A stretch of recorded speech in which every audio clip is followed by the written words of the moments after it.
이 더러운 인간아, 너도 사람이야. 딸이 있는데 어떻게 상간녀랑 아래층으로 이사와서 살 생각을 해. 이제 우린 남남이야.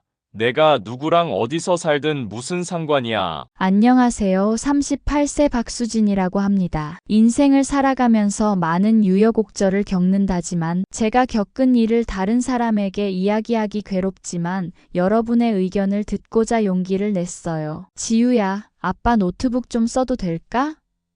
12살 딸 지우가 숙제를 하다가 고개를 들었다. 아빠가 허락했어요? 급한 일이야. 아빠한테 나중에 말씀드릴게. 지우는 별말 없이 고개를 끄덕였다. 성민의 서재에 들어가 노트북을 켜는 순간 메신저 알림이 끊임없이 울렸다. 수지는 빨리 작업을 시작하려고 메신저를 끄려다가 발신자 이름을 보고 손이 멈췄다. 민지라는 여자가 보낸 메시지들이 화면을 가득 채웠다. 오빠, 오늘도 고생 많으셨어요. 제가 만든 게임 캐릭터 어떤가요? 오빠 취향에 맞추려고 했어요. 혼자 있으면 심심하지 않으세요?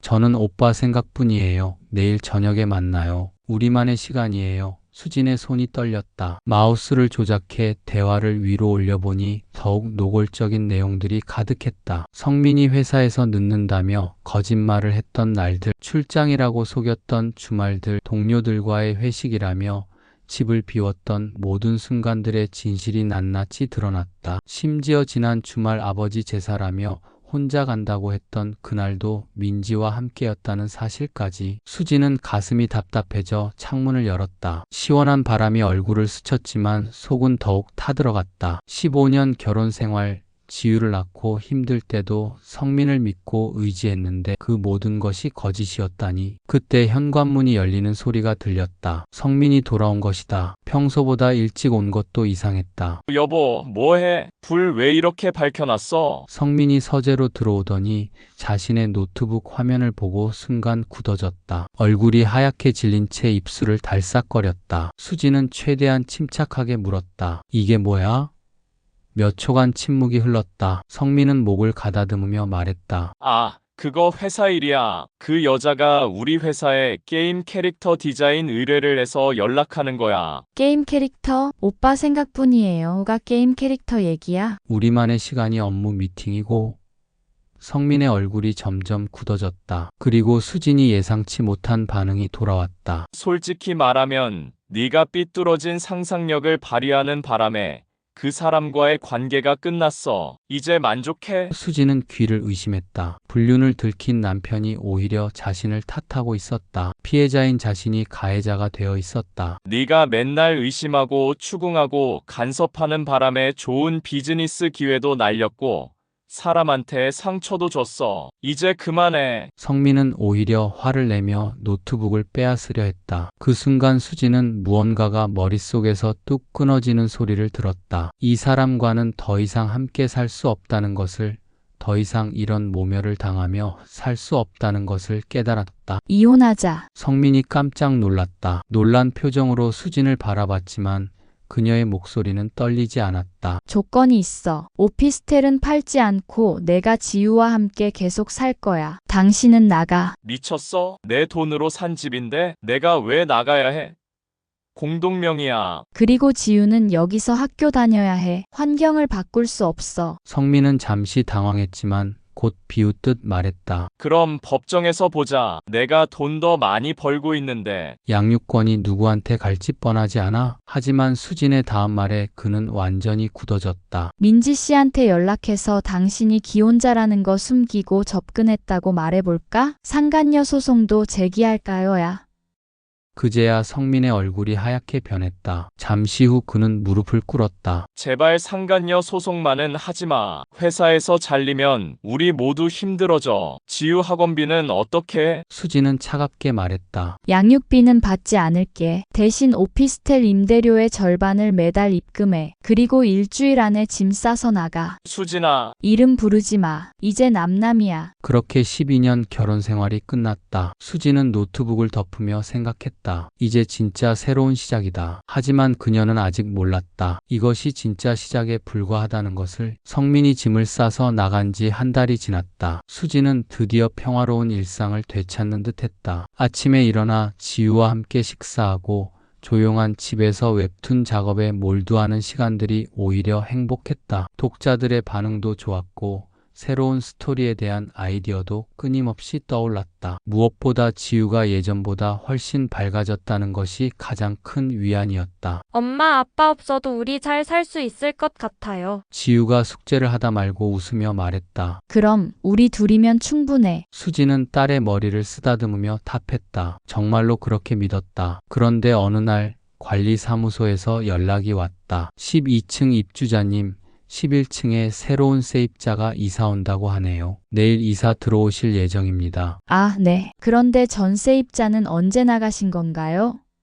일주일 전에 나가셨어요. 계약 만료로요. 수지는 별 대수롭지 않게 여겼다. 아래층에 누가 살든 자신과는 상관없는 일이었다. 오히려 조용한 사람이 들어오기를 바랄 뿐이었다. 다음 날부터 이삿짐 소리가 들려왔다. 무거운 가구를 옮기는 소리, 망치질 소리, 사람들의 웅성거리는 목소리까지. 하지만 수지는 참았다. 이사라는 게 원래 시끄러운 법이니까. 며칠 후 수지는 부동산 중개인에게서 흥미로운 이야기를 들었다. 아, 11층 세입자 말씀이시군요. 그분 참 특이하시더라고요. 대리인을 통해서만 계약하시고 직접 얼굴도 안 보이시고. 요즘 시대에 그런 분들도 계시죠. 비대면으로 모든 걸 처리하시는.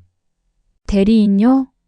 네. 젊은 남성분이 와서 모든 걸 대신 처리하시더라고요. 임대료도 1년치 미리 다 내시고. 여자분이 이사 오신다고 하시던데 IT 관련 사업 하신다나 뭐라나. 수지는 약간의 의아함을 느꼈지만 여전히 자신과는 상관없는 일이라고 생각했다. 그날 밤 수지는 늦게까지 작업을 하고 있었다. 새로운 에피소드의 마감이 다가와서 밤샘 작업을 해야 했다. 새벽 2시가 넘어서야 간신히 원고를 완성하고 편집부에 전송했다. 목도 아프고 어깨도 뻐근해서 잠시 복도로 나가 스트레칭을 하기로 했다. 12층에서 1층까지는 계단으로 내려가야 했다. 엘리베이터가 없는 오래된 오피스텔의 단점이었지만 운동 삼아 계단을 이용하는 것도 나쁘지 않았다. 수진이 11층을 지나치려는 순간 복도에서 익숙한 목소리가 들려왔다. 아, 정말 여기 살기 좋네. 전망도 좋고. 수진의 발걸음이 멈췄다. 그 목소리를 어디서 들었을까? 궁금해서 살짝 고개를 돌렸을 때 11층 현관문이 열리며 두 사람이 나왔다. 성민이었다. 그리고 그 옆에는 메신저 사진으로만 보았던 민지가 서 있었다. 뭐야? 수진의 입에서 작은 탄식이 흘러나왔다. 성민과 민지는 수진을 발견하고는 잠시 굳어졌지만 곧 당황한 기색을 감추며 웃음을 지었다. 어머, 이게 누구야? 수진 씨 아니에요? 민지가 먼저 말을 걸었다. 여기 왜 있어요? 수지는 믿을 수 없다는 표정으로 두 사람을 번갈아 보았다. 내가 왜 있냐고? 여기 사는데. 너희가 여기 왜 있는 거야? 성민이 어색하게 웃으며 대답했다. 아, 민지가 새로운 사업 구상 때문에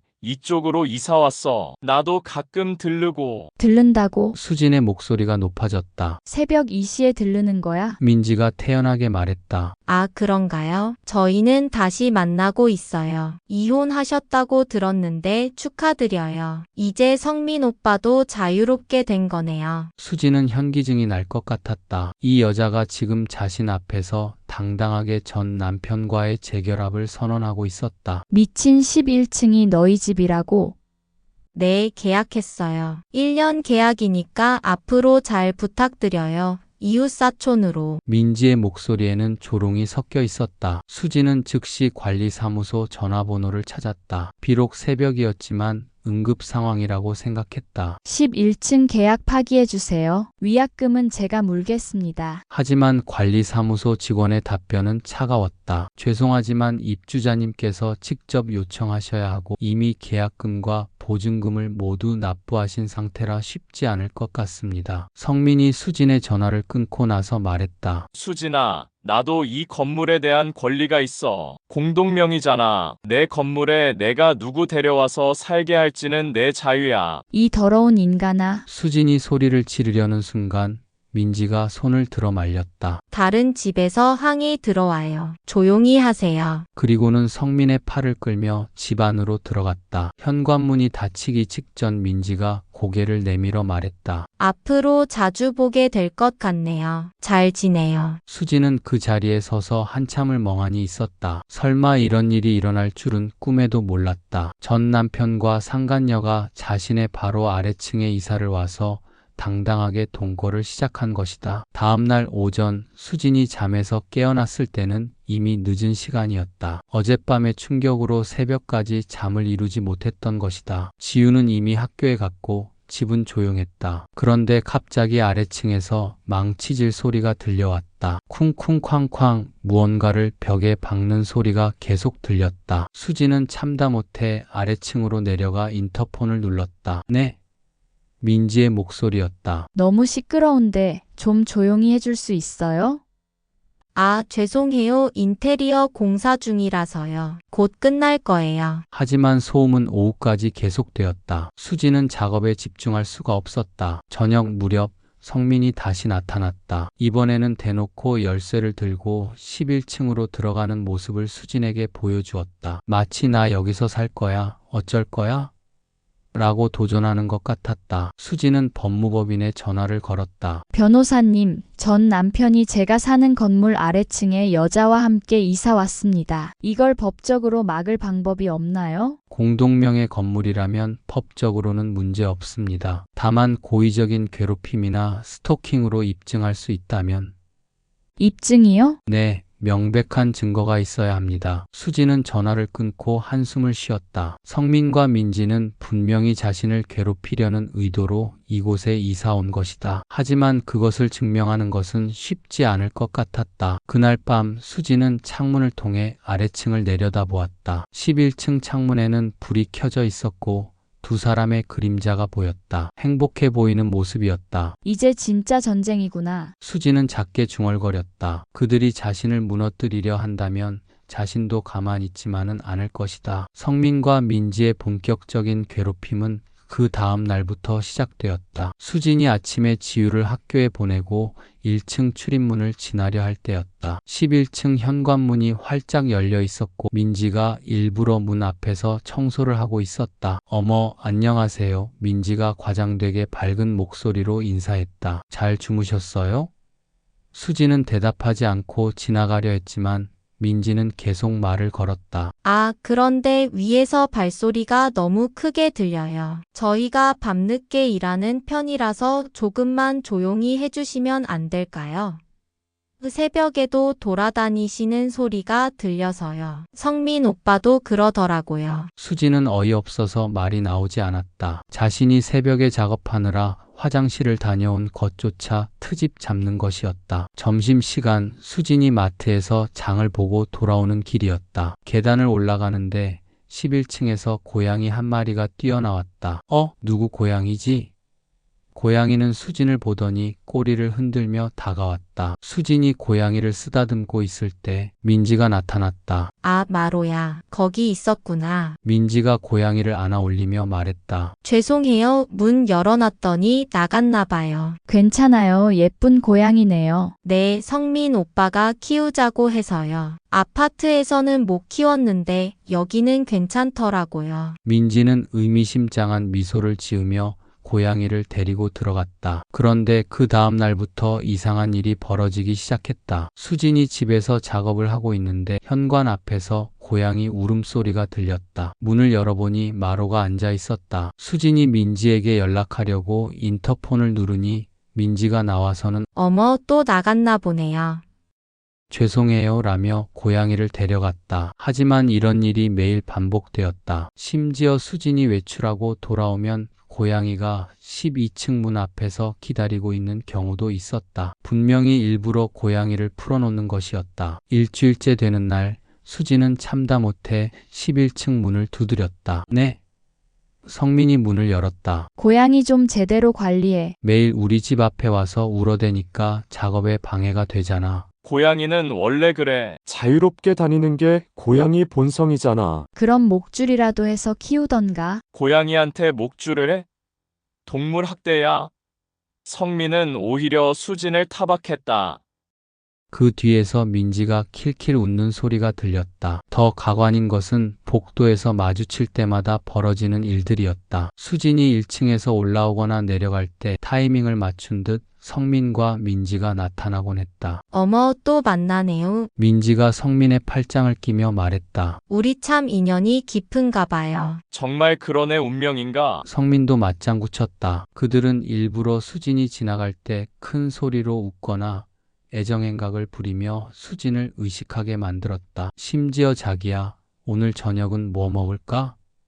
당신이 해주는 거라면 뭐든지 좋아 같은 달달한 대화를 일부러 들리게 했다. 어느 날은 더욱 노골적이었다. 수진이 계단을 내려가는데 11층에서 성민과 민지가 나오며 크게 말했다. 여보, 우리 결혼식은 언제 할까? 빨리 하고 싶어. 그래, 최대한 빨리 하지. 이 말을 듣는 순간 수지는 다리에 힘이 빠져 계단 난간을 붙잡아야 했다. 그들은 분명히 자신을 보고 있으면서도 모르는 척 그런 대화를 나눴다. 하지만 진짜 문제는 따로 있었다. 이런 일들이 동네 사람들 사이에 소문이 나기 시작한 것이다. 12층에 사는 여자 이혼했는데 전 남편이 바로 아래층에 다른 여자랑 이사 왔다면서. 어머, 그게 무슨 드라마 같은 일이야? 근데 그 남자가 원래 바람 피웠던 거래. 이혼하고 나서 당당하게 그 여자랑 사는 거지. 세상에, 그럼 그 부인은 얼마나 속상하겠어. 수지는 마트에서 이런 수군거림을 들으며 얼굴이 빨갛게 달아올랐다. 동네 사람들이 자신을 불쌍하게 바라보는 시선을 느낄 수 있었다. 더 심각한 것은 지우에게까지 영향이 미치기 시작한 것이었다. 어느 날 지우가 학교에서 돌아와서는 울기 시작했다. 지우야, 무슨 일 있어? 엄마 친구들이 이상한 얘기해요. 아빠가 다른 여자랑 우리 집 아래층에 산다고. 그게 정말이에요? 수지는 가슴이 철렁했다. 아이들까지 이 일을 알고 있다는 것은 동네에 소문이 완전히 퍼졌다는 뜻이었다. 친구들이 너네 아빠 왜 그래? 이런 식으로 물어봐요. 너무 창피해요, 엄마. 지우의 눈에 눈물이 맺혔다. 수지는 딸을 안아주며 이를 꽉 물었다. 어른들끼리의 문제가 아이에게까지 상처를 주고 있었다. 그날 밤 수지는 경비실에 전화를 걸었다. 경비 아저씨, 11층 입주자들 내 보낼 순 없나요? 계속 저를 괴롭히고 있어요. 뭔가 법에 걸리는 행동을 하시나요? 아니요, 딱히 법에 걸리는 건 아니지만 그러면 저희가 중재하기도 어렵고 서로 조용히 지내시라고 말씀은 드릴 수 있는데요. 부탁드려요. 하지만 경비원의 중재 시도도 별 효과가 없었다. 오히려 성민과 민지는 저희가 뭘 잘못했나요? 그냥 연인이 같이 살고 있는 건데요. 라며 잡아댔다. 며칠 후 수지는 또 다른 괴롭힘을 당했다. 택배를 받으러 1층에 내려갔는데 11층 앞에 화분들이 가득 놓여 있었다. 복도가 좁아져서 지나가기 힘들 정도였다. 이게 뭐야? 수진이 화분들을 피해서 지나가려는데 민지가 나타났다. 아, 죄송해요. 베란다가 좁아서 복도에 잠시 놨는데요. 곧 치울게요. 하지만 화분들은 며칠이 지나도 없어지지 않았다. 오히려 날이 갈수록 늘어나기만 했다. 관리사무소에 민원을 넣어도 복도에 물건을 놓는 것은 금지되어 있지만 강제로 치우기는 어렵다는 답변만 돌아왔다. 수지는 이 모든 상황을 견디기가 힘들었다. 매일 아침 지우를 학교에 보내면서 1층을 지날 때마다 스트레스를 받았고 집에서 작업을 할 때마다 아래층에서 들려오는 소음에 신경이 곤두섰다. 가장 힘든 것은 주변 사람들의 시선이었다. 동네에서 만나는 사람들이 자신을 바라보는 눈빛에는 동정과 호기심이 뒤섞여 있었다. 마치 자신이 구경거리가 된 것 같았다. 그날 밤 수지는 침대에 누워 천장을 바라보며 생각했다. 이들의 목적이 무엇인지 이제 분명해졌다. 자신이 참다 못해 이 집을 떠나기를 바라는 것이다. 그렇게 되면 오피스텔을 팔 수 있고 성민은 자신의 몫을 챙길 수 있을 것이다. 절대로 져주지 않을 거야. 수지는 주먹을 꽉 쥐었다. 지우를 위해서라도 자신의 자존심을 위해서라도 이곳을 지켜내야 했다. 하지만 어떻게 해야 할지는 아직 막막했다. 지우가 학교에서 받는 스트레스는 날이 갈수록 심해졌다. 친구들의 질문은 점점 더 직설적이고 상처가 되었다. 지우야, 너네 아빠가 정말 다른 여자랑 살아? 우리 엄마가 그러는데 너네 부모님 이혼했다며? 아빠가 바람 피워서 이혼한 거 맞지? 지우는 이런 질문들에 어떻게 대답해야 할지 몰랐다. 부정하자니 거짓말 같고 인정하자니 너무 창피했다. 결국 친구들과의 대화를 피하게 되었고 점점 혼자 있는 시간이 늘어갔다. 어느 날 오후 지우가 학교에서 돌아와 현관문을 열려는데 11층에서 성민이 나왔다. 한 달여 만에 아빠와 마주친 것이다. 지우야. 성민이 반가워하며 딸을 부르자 지우는 잠시 망설이다가 인사했다. 아빠, 우리 딸 많이 컸네. 엄마랑 잘 지내고 있어. 아빠 보고 싶지 않았어. 지우는 대답하지 않았다. 솔직히 말하면 처음에는 아빠가 보고 싶었다. 하지만 지금은 복잡한 감정뿐이었다. 아빠 때문에 자신이 얼마나 힘든지 아빠는 모르고 있었다. 성민은 지우의 반응이 차갑자 어색해하며 말을 이었다. 지우야, 아빠가 새로운 출발을 하게 됐어. 지우도 아빠 축하해 줄 거지. 지우는 아무 말도 하지 않았다. 그런 딸의 반응이 마음에 안 들었는지 성민은 조금 더 강하게 말했다. 지우야, 아빠가 새 출발하는 걸 응원해 줄 거지, 응. 아빠도 행복할 권리가 있잖아. 그 순간 지우가 고개를 들어 아빠를 똑바로 바라봤다. 그런 말을 아빠가 저한테 할 소리예요. 뭐라고? 아빠가 새 출발한다고 해서 제가 응원해줘야 하나요? 아빠 때문에 제가 얼마나 힘든지 아세요? 그 순간 성민의 얼굴이 굳어졌다. 지우야, 그게 무슨 말이야? 내 엄마한테 물들었냐?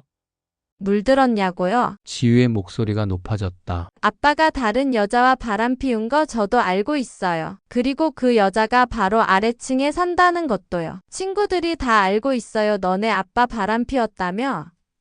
이런 식으로 물어봐요. 저는 어떻게 대답해야 해요? 아빠가 바람 피워서 이혼했다고 말해야 해요. 성민은 당황하며 주변을 둘러봤다. 혹시 다른 사람이 듣고 있나 봐서였다. 목소리 좀 줄여. 여기서 이런 얘기하는 게 아니야. 그럼 어디서 해요? 아빠는 저한테 언제 제대로 된 설명이라도 해주셨나요? 그때 11층 문이 열리며 민지가 나왔다. 민지는 상황을 파악하고는 성민의 편에 서려는 듯 말했다. 어머, 내가 지우구나. 안녕. 나는 민지 이모야. 이모요? 지우가 차갑게 반응했다. 응, 앞으로 아빠와 함께 살게 된 이모야. 잘 부탁해. 지우는 민지를 위아래로 훑어보며 말했다. 아빠, 이 여자가 아빠와 바람 피운 그 사람이에요. 지우야. 성민이 다급하게 막으려 했지만 지우는 멈추지 않았다. 제가 바보인 줄 아세요? 다 알고 있어요. 아빠가 엄마 몰래 이 여자랑 만났다는 거. 민지의 얼굴이 당황스럽게 변했다. 하지만 곧 억지 미소를 지으며 말했다. 지우야, 어른들 일에 끼어드는 거 아니야. 내가 이해하기 힘들고 복잡할 거야. 이해하기 힘들고 복잡하다고요?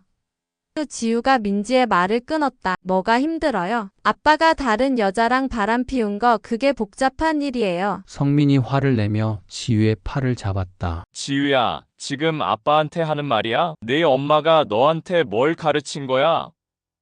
엄마는 저한테 왜 아빠랑 헤어졌는지 이야기하지 않았어요. 제가 다 봤어요. 아빠 노트북에 저 여자랑 주고받은 메시지들을 역겨웠어요. 민지가 당황하며 성민을 바라봤다. 성민은 얼굴이 빨갛게 달아오르며 지우를 다그쳤다. 야, 애가 지금 어른 일에 끼어들어서 뭐라는 거야? 어른들 일이라고 하지 마세요. 저도 피해자예요. 아빠 때문에 친구들한테 창피당하고 동네 사람들이 저를 불쌍한 눈으로 쳐다봐요. 지우의 눈에 눈물이 맺혔지만 목소리는 단단했다. 그리고 하나 더요. 아빠가 진짜로 저를 생각한다면 이런 짓 하지 마세요. 엄마 집 바로 아래층에 와서 사는 게 정상인가요? 성민이 할 말을 찾지 못하고 있을 때 지우는 마지막으로 말했다. 저는 아빠의 새 출발 따위 응원 안 해요. 그리고 이 이모도 인정 안 해요. 그러고는 12층으로 올라가 버렸다. 성민과 민지는 그 자리에 서서 어쩔 줄 몰라 했다. 그날 밤 지우는 자신의 방에서 그림을 그리고 있었다. 평소에 낙서나 만화 캐릭터를 그리던 것과는 달리 이번에는 진지한 표정으로 뭔가를 그리고 있었다. 수진이 간식을 가져다 주러 방에 들어갔다가 지우가 그리는 그림을 보고 깜짝 놀랐다. 그림 속에는 한 남자가 두 집 사이를 오가고 있고 한쪽 집에는 슬픈 표정의 여자와 아이가, 다른 쪽 집에는 웃고 있는 남자와 여자가 그려져 있었다. 지우야, 이 그림이 뭐야? 웹툰이에요. 제가 연재해 보려고요. 웹툰? 학교 홈페이지에 연재할 수 있거든요. 제목은 아빠의 새 출발이에요. 수지는 가슴이 철렁했다. 지우가 그린 그림 속 상황은 너무나 현실적이었고 누가 봐도 지금의 상황을 그린 것임을 알 수 있었다. 지우야. 엄마, 저는 제 이야기를 그리고 싶어요. 숨기지 않고. 지우의 눈에는 결연한 의지가 담겨 있었다. 아빠는 자기 행복만 생각하면서 저한테는 응원하라고 하잖아요. 그럼 저도 제 목소리를 내고 싶어요. 수지는 딸을 바라보며 복잡한 감정에 휩싸였다. 한편으로는 걱정이 되었지만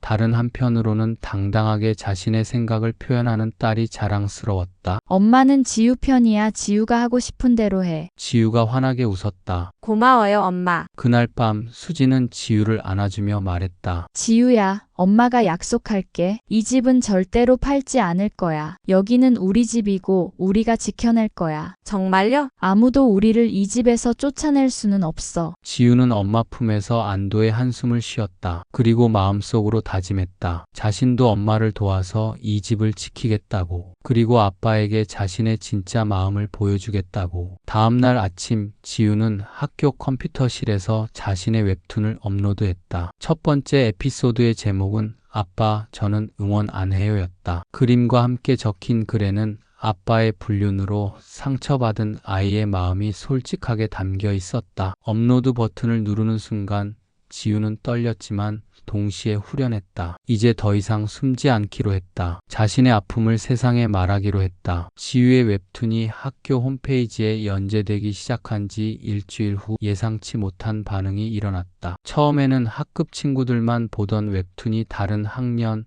다른 학교까지 퍼지기 시작한 것이다. SNS를 통해 공유되면서 12살 아이가 그린 현실 고발 웹툰이라는 제목으로 화제가 되었다. 댓글들은 대부분 지우를 응원하는 내용이었다. 용감한 아이야, 잘했어, 어른들이 부끄러워해야 할 일, 이런 아빠는 정말 최악이다 같은 반응들이 쏟아졌다. 지우는 이런 반응에 용기를 얻어 더욱 솔직한 이야기를 그려나갔다. 그런데 정작 수진에게는 더 큰 충격이 기다리고 있었다. 어느 날 오후 법무법인에서 전화가 걸려왔다. 안녕하세요. 혹시 공유물 분할 소송 관련해서 통지서를 받으셨나요?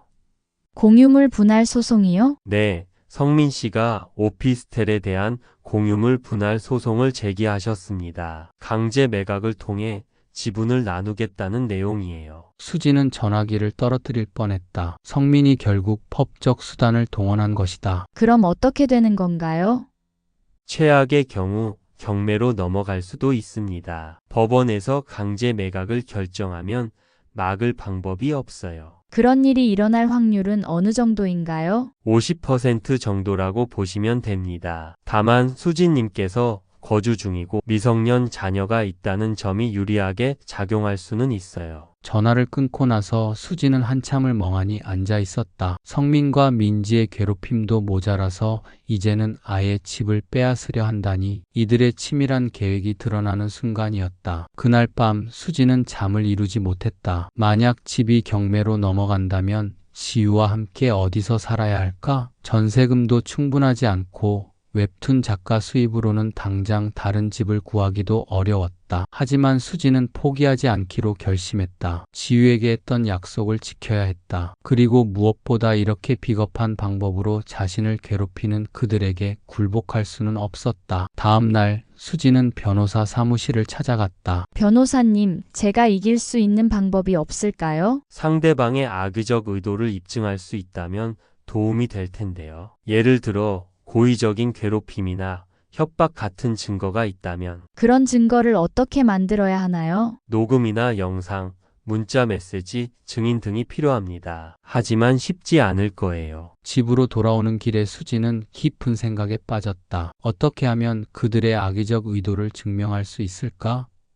그때 문득 떠오른 것이 자신의 웹툰이었다. 지우가 자신의 이야기를 웹툰으로 그려서 많은 사람들의 공감을 받았듯이 자신도 이 상황을 웹툰으로 그려보면 어떨까?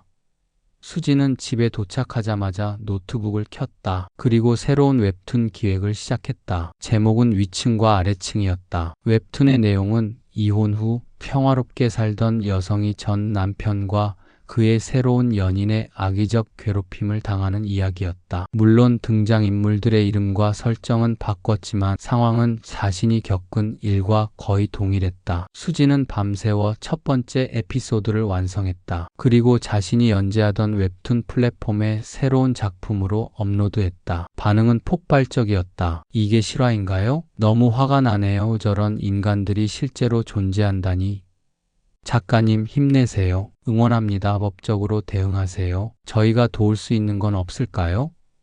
댓글들은 순식간에 수백 개, 수천 개로 늘어났다. 그리고 많은 독자들이 비슷한 경험을 공유하기 시작했다. 저도 전 남편이 괴롭힘을 당했어요. 정말 공감됩니다. 제 친구도 똑같은 일을 겪었는데 결국 이사를 갔어요. 이런 일을 당하고도 참고 사는 여성들이 얼마나 많을까요? 웹툰이 인기를 끌면서 언론의 관심도 끌기 시작했다. 한 인터넷 매체에서 수진에게 인터뷰를 요청해왔다. 작가님, 혹시 이 웹툰이 실화를 바탕으로 한 건가요? 수진은 잠시 망설이다가 솔직하게 답했다. 네, 제 경험을 바탕으로 그린 거예요. 그럼 지금도 그런 상황에 계신 건가요? 현재 진행형입니다. 심지어 전 남편이 집을 강제 매각하려고 소송까지 제기했어요. 인터뷰 기사가 나가자 더 큰 관심이 몰렸다. SNS에서는 해시태그 위층과 아래층, 해시태그 수진작 강원하기 같은 해시태그가 트렌드에 올랐다. 그런데 정작 놀란 것은 성민과 민지였다. 어느 날 성민이 급하게 수진에게 전화를 걸어왔다. 야, 너 지금 뭐 하는 거야? 웹툰에 우리 이야기를 다 그려놨더라. 우리 이야기 그게 무슨 말이야? 사람들이 다 알아봤어. 댓글에 보니까 우리 동네 사람들도 알고 있더라고. 수진은 속으로 웃음을 지었다. 당장 삭제해. 그리고 웹툰도 앞으로 하지 마. 안 그러면 소송 더 강하게 밀어붙일 거야. 협박하는 거야? 협박이 아니라 경고야. 하지만 수진은 더 이상 두렵지 않았다. 수만 명의 독자들이 자신을 응원하고 있었고 언론도 관심을 갖고 있었다. 성민아, 나도 경고할게. 계속 나와 지유를 괴롭히면 더 자세한 이야기를 웹툰에 그릴 거야. 불륜 과정부터 시작해서 자세하게 그릴 거야. 독자들이 법적 지원을 해주겠다고 했어. 변호사비 후원도 받을 수 있을 것 같고. 성민은 할 말을 잃었다. 며칠 후 수진은 더 놀라운 소식을 들었다. 웹툰을 본 한 법무법인에서 무료 변론을 제안해 온 것이다. 수진 작가님, 저희가 이 사건을 맡아서 끝까지 도와드리겠습니다. 사회적 관심이 높은 사안이고 명백한 악의적 괴롭힘이 인정되는 사례라고 판단됩니다. 소송 과정에서 성민과 민지는 점점 궁지에 몰렸다. 언론 보도와 여론의 압박 때문에 회사에서도 눈치를 받기 시작했고 동네에서도 손가락질을 당했다. 특히 민지의 회사에는 항의 전화가 빗발쳤다. 그런 사람을 직원으로 두는 회사가 어디 있느냐는 것이었다. 결국 성민이 먼저 굴복했다. 수진아, 소송 취하할게. 왜? 갑자기 왜? 미안해. 내가 너무 심했어. 지금 와서 미안하다고? 제발 웹툰만 그만 그려줘. 회사에서 잘릴 것 같아. 수지는 차갑게 답했다. 성민아, 늦었어. 이제 내 이야기는 내가 끝까지 그릴 거야. 그리고 수지는 웹툰의 마지막 에피소드를 준비하기 시작했다. 제목은 새로운 시작이었다. 하지만 그 시작이 어떤 모습일지는 아직 아무도 모른다. 수진 자신도 모른다. 다만 확실한 것은 이제 더 이상 혼자가 아니라는 것이다. 지유도 있고 수만 명의 독자들도 응원하고 있다. 그리고 무엇보다 자신의 이야기를 당당하게 세상에 말할 용기를 얻었다는 것이다. 과연 수진의 새로운 시작은 어떤 모습일까? 그녀는 진정 자신의 보금자리를 지켜낼 수 있을까요? 다음 영상에서 더 재미있는 이야기로 찾아뵙겠습니다. 감사합니다.